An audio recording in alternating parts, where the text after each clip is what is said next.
Let's talk about government power. Every government has a ton of it, but the real question is, how do we control it?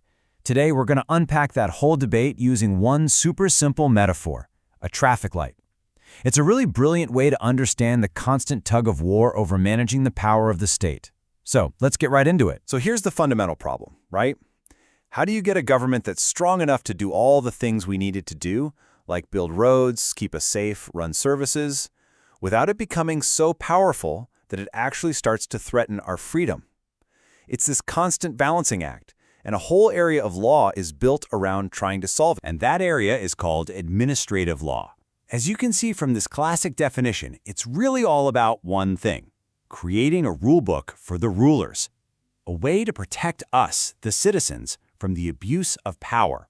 The big question, though, is how do you write that rulebook? And it turns out there are two totally opposite ideas about how to do it. All right, let's start with the most obvious signal, the red light. This theory is all about hitting the brakes. Its main job is to act as the emergency brake on government power, to scream stop when needed. The goal here? It couldn't be clearer. Stop the government from going too far. For red light thinkers, the absolute #1 priority is protecting individual liberty from the state. And what you see here is a perspective built on a really deep skepticism of state power. The core belief is that power corrupts. That's why this theory puts its faith in independent courts, not politicians, to be the final guardians. The entire government machine is seen as a necessary evil. Something you need, sure, but something you've got to watch like a hawk. This quote from a famous case back in 1765 gets right to the heart of the red light mindset. The logic is just beautifully simple. Government officials can't just do something because they think it's a good idea. Nope, they have to be able to point to a specific written law that gives them permission. If they can't find it in the books, their action is illegal. End of story. So if red means stop, what does green mean? Exactly what you'd think: go. And this brings us to the complete opposite philosophy. If red is the brake, the green light theory is the accelerator. It's a philosophy of action designed to enable the government, not hold it back. From this perspective, government isn't something to be feared. It's a powerful tool to be used for the public good. The goal is to unleash the state to solve huge collective problems, from building a healthcare system to tackling a pandemic, and to do it as efficiently as possible. And here's where the trust completely flips. Instead of independent courts, this theory puts its faith in the experts and officials running the government. Accountability isn't supposed to come from slow court cases, but from politics. If you don't like what they're doing, you vote them out. And notice the shift. It's not about freedom from the state, but the freedom to have the services and security the state can provide. And this quote from the scholar J.A.G. Griffith just nails the point. The argument is that courts are fundamentally undemocratic. I mean, think about it. Why should unelected judges get to decide major policy? For greenlighters, deciding what's best for the country is a political job for politicians and voters, not a legal one for courts. So you can really see the fundamental clash right here. On one side, the state is a potential threat that courts have to cage. On the other, it's an engine for progress steered by politicians. For decades, this was pretty much the whole debate. But what if the best approach isn't choosing between red and green? And that brings us to our third signal, the amber light. This isn't just about stop or go.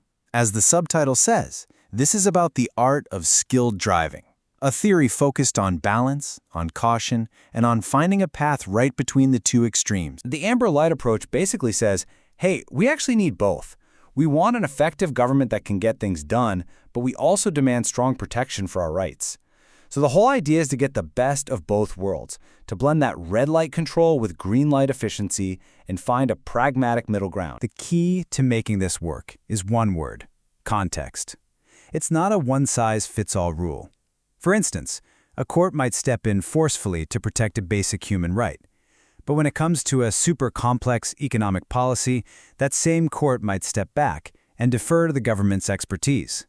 It's about combining prevention, or fire watching, with active problem solving, or firefighting. And this quote captures the huge shift in thinking. Instead of adversaries, Sir John Donaldson frames the relationship between courts and government as a partnership.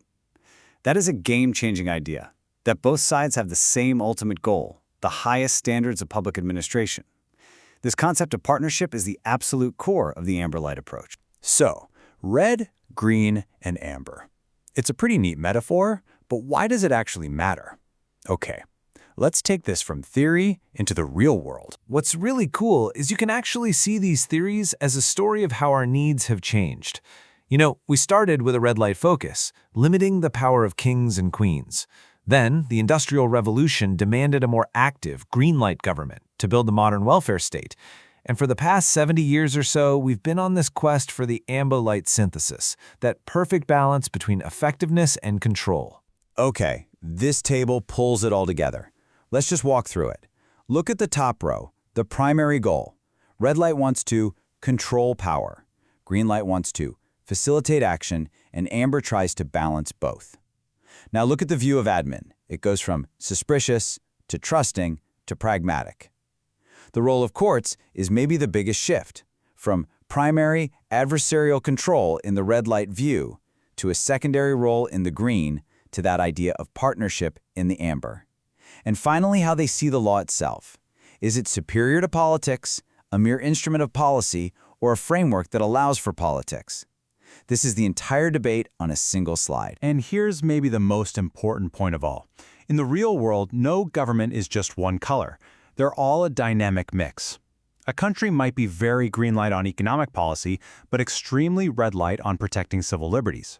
The balance is constantly in motion, shifting depending on the issue and the times. Which brings us to today and our final question. When we face massive challenges like regulating AI or tackling climate change, which light do you think should shine brightest? Do we need the speed and power of the green light, the caution and protection of the red, or is that nuanced amber light partnership our best path forward? The way we answer that will define our world for generations to come.